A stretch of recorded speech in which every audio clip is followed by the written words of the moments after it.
Dans un petit village niché entre les collines verdoyantes du Maroc, vivait une fillette de 10 ans, nommée Salma.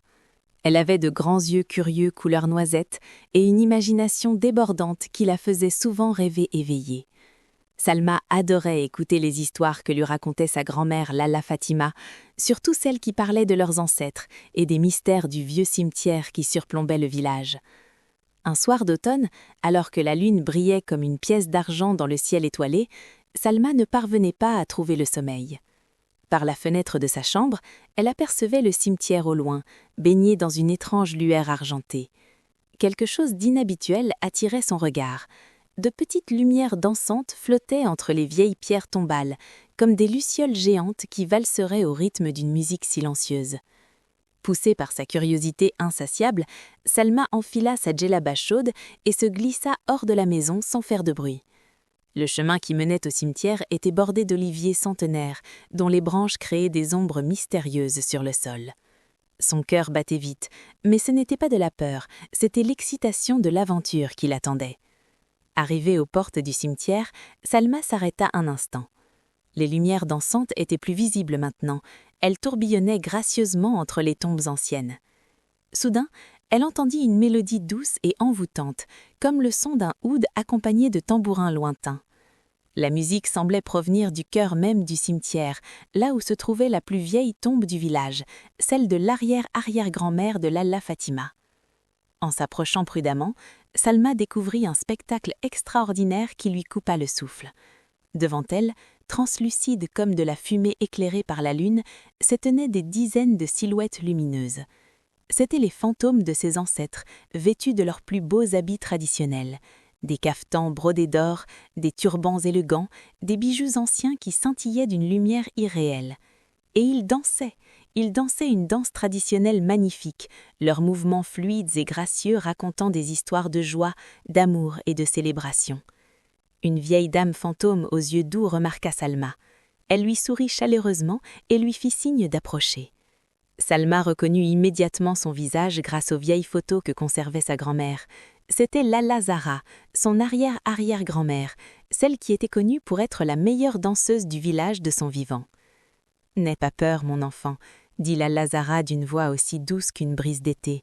« Nous dansons chaque nuit de pleine lune pour célébrer la vie que nous avons vécue et pour bénir nos descendants. Mais depuis si longtemps, personne ne nous voit plus. Tu es la première depuis des générations à avoir le cœur assez pur et l'esprit assez ouvert pour nous apercevoir. » Salma sentit sa nervosité s'envoler. « Pourquoi dansez-vous ici ?» demanda-t-elle avec émerveillement. Un vieil homme fantôme s'avança, portant un bournous blanc qui brillait comme la neige au clair de lune. « Nous dansons pour ne jamais oublier qui nous étions, pour transmettre nos traditions à travers le voile qui sépare les mondes. Chaque mouvement de danse porte en lui une leçon, une histoire, un morceau de notre héritage. » Lalla Zara tendit sa main translucide vers Salma. « Voudrais-tu danser avec nous, petite fille de ma petite fille? Voudrais-tu apprendre les danses que j'enseignais autrefois, celles qui racontent l'histoire de notre famille et de notre peuple ?» Sans hésiter, Salma prit la main fantomatique. À sa grande surprise, elle pouvait la sentir, légère comme une plume, mais bien réelle. La musique devint plus forte, plus joyeuse, et Lalla Zara commença à lui enseigner les pas. D'abord maladroite, Salma suivait les mouvements gracieux de son ancêtre. Ses pieds apprenaient à glisser sur le sol, ses bras découvraient comment raconter des histoires dans l'air, et son corps tout entier se laissait porter par le rythme ancestral. Les autres fantômes formaient un cercle autour d'elle, clappant dans leurs mains translucides, chantant des mélodies oubliées qui résonnaient comme des échos d'un passé lointain. Salma dansait maintenant avec aisance, ses mouvements se mêlant harmonieusement aux mouvements de ses ancêtres. Elle sentait quelque chose de magique se produire. À travers la danse, elle comprenait des choses que les mots ne pouvaient expliquer. Elle ressentait la joie des mariages célébrés il y a 100 ans, la tristesse des départs, le courage des défis relevés, l'amour qui unissait les générations. Pendant ce qui lui parut être des airs, Salma dansa avec les fantômes de ses ancêtres.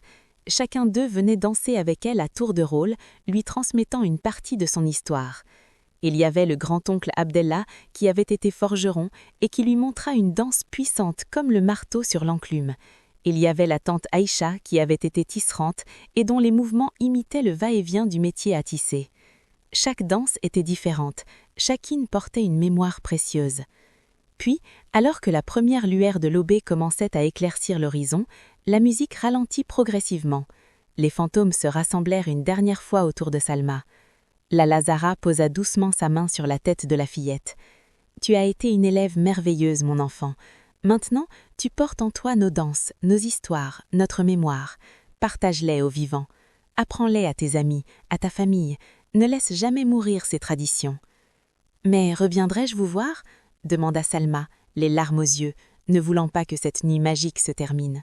« À chaque pleine lune, nous serons ici, » répondit le vieil homme au bournous blanc. « Et maintenant que le lien est créé, tu pourras toujours nous voir. Tu es devenue la gardienne de nos souvenirs, le pont entre notre monde et le tien. » Un à un, les fantômes disparurent dans la brume matinale, leurs silhouettes lumineuses se dissolvant comme de la fumée. La Lazara fut la dernière à partir. Elle fit une profonde révérence à Salma, qui lui rendit son salut avec toute la grâce qu'elle avait apprise cette nuit-là. Puis, elle aussi s'évanouit, laissant derrière elle un dernier écho de musique qui résonna dans le cœur de Salma. Lorsque Salma rentra chez elle alors que le soleil se levait, elle trouva Lalla Fatima qui l'attendait sur le seuil. Au lieu d'être fâchée, sa grand-mère lui sourit avec tendresse. « Tu les as vus, n'est-ce pas ?» murmura-t-elle. « Moi aussi, quand j'avais ton âge, j'ai dansé avec eux. » Ce jour-là, Salma comprit que le mystère du cimetière était un secret transmis de génération en génération aux enfants au cœur pur. Et à partir de cette nuit magique, elle devint la meilleure danseuse du village, enseignant aux autres enfants les danses anciennes que les fantômes lui avaient apprises. Chaque mouvement portait en lui l'esprit de ses ancêtres, et à travers elle, leur mémoire continuait à vivre, à danser, à briller comme ces lumières mystérieuses qui scintillaient toujours au cimetière les soirs de pleine lune.